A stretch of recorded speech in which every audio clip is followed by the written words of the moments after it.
نو منتخب وزیر اعظم جناب عمران خان نے اپنے پہلے غیر ملکی دورے کے لیے برادر اسلامی ملک سعودی عرب کا انتخاب کیا، جس کو مذہبی حلقوں سمیت مبصرین کی جانب سے خوب سراہا گیا، جبکہ سعودی فرما روا سمیت ولی عہد محمد بن سلمان اور وزیر اطلاعات نے بھی اسے خوشائند قرار دیا۔ میڈیا سے گفتگو کرتے ہوئے سعودی وزیر اطلاعات کا کہنا تھا کہ وزیر اعظم عمران خان نے غیر ملکی دوروں کا آغاز سعودی عرب سے کیا۔ عمران خان کی آمد سعودی عرب کی اہمیت کی عکاس ہے۔ وزیر اعظم عمران خان کی جانب سے پہلے غیر ملکی دورے کے لیے سعودی عرب کا انتخاب خارجہ پالیسی میں ایک مؤثر اور سود مند اقدام ہے، کیونکہ سعودی عرب ہمارا اسلامی برادر ملک ہونے کے ساتھ ساتھ ایک بہترین دوست بھی ہے، جس نے ہر مشکل وقت میں پاکستان کا ساتھ دیا، جبکہ دونوں ممالک کے درمیان ہمیشہ تعلقات بہترین دوستوں جیسے رہے ہیں۔ وزیر اعظم عمران خان نے اپنے اس 2 روزہ غیر ملکی دورے کے دوران سعودی عرب اور UAE کی قیادت سے ملاقاتیں کی۔ وزیر اعظم عمران خان اور سعودی فرمانروا شاہ سلمان بن عبدالعزیز نے ملاقات میں 2 طرفہ تعلقات اور خطے کی صورتحال، عالمی امور اور امت مسلمہ کو درپیش چیلنجز پر بھی تبادلہ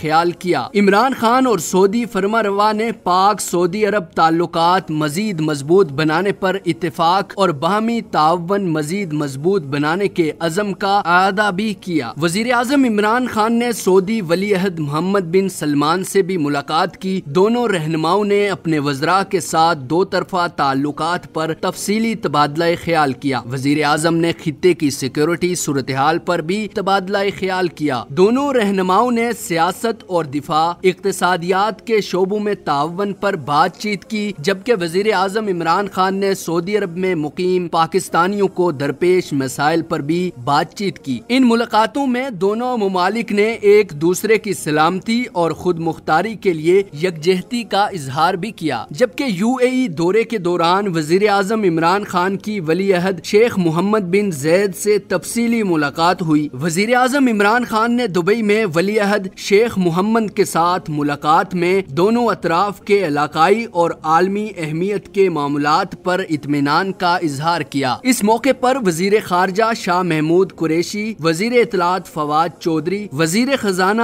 اسد عمر، مشیر تجارت عبدالرزاق داؤد اور پاکستانی سفیر معظم احمد خان بھی وزیر اعظم کے ہمراہ تھے۔ سفارتی ذرائع کا کہنا ہے کہ عمران خان کا پہلا غیر ملکی دورہ کامیاب رہا۔ سعودی اور UAE قیادت سے ملاقاتیں کامیاب رہی۔ اس دورے سے جہاں دونوں ملکوں کے درمیان رشتے میں مزید گہرائی پیدا ہوئی، وہاں پاکستانی معیشت کو بھی مضبوط ہونے کا موقع ملا۔ وزیر اطلاعات فواد چودھری نے پریس کانفرنس میں دورے پر بریفنگ دیتے ہوئے کہا کہ سعودی عرب کو CPEC میں تیسرے ساتھی کے طور پر شراکت کی دعوت دی گئی ہے۔ CPEC میں تیسرا اسٹریٹجک پارٹنر سعودی عرب ہوگا۔ سعودیہ سے بڑی سرمایہ کاری ہوگی۔ سعودی عرب نے پاک چین اقتصادی راہداری منصوبے کے تحت پاکستان میں $10 ارب سرمایہ کاری کرنے کا معاہدہ کر لیا ہے، جس پر اگلے ماہ سے کام شروع کر دیا جائے گا۔ اسی سلسلے میں اکتوبر کے پہلے ہفتے میں ایک معتبر وفد سعودی عرب سے پاکستان آئے گا۔ وفد میں سعودیہ کے وزیر خزانہ اور وزیر توانائی آئیں گے، یعنی پاک چین راہداری منصوبے میں پاکستان کو ایک تیسرا ایسا مضبوط پارٹنر مل گیا جو خطے میں نہایت اہمیت کے حامل مملکت ہے۔ یہی وجہ ہے کہ سیاسی مبصرین وزیر اعظم کے اس دورے کو کامیاب دورہ قرار دے رہے ہیں، کیونکہ پاکستان نے اس دورے میں سعودی عرب سے معاشی تعاون حاصل کرنے میں کامیابی حاصل کر لی ہے، جبکہ اس کے ساتھ ساتھ پاکستان نے وزٹ فیس میں کمی، ویزے کے اصول سمیت مختلف مسائل پر تبادلہ خیال کیا۔ اس دورے سے جہاں پاکستان کو معاشی بحران سے نکلنے کا ایک خاص موقع ملا، وہاں اسلامی ممالک کو وحدت کا درس بھی دیا گیا، جبکہ اس سے سعودی عرب اور پاکستان کے درمیان تعلقات کا نیا اور خوشگوار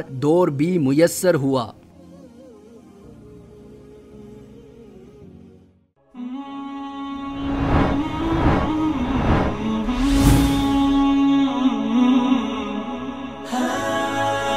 دنیائے اردو کا درخشاں ستارہ وصال اردو۔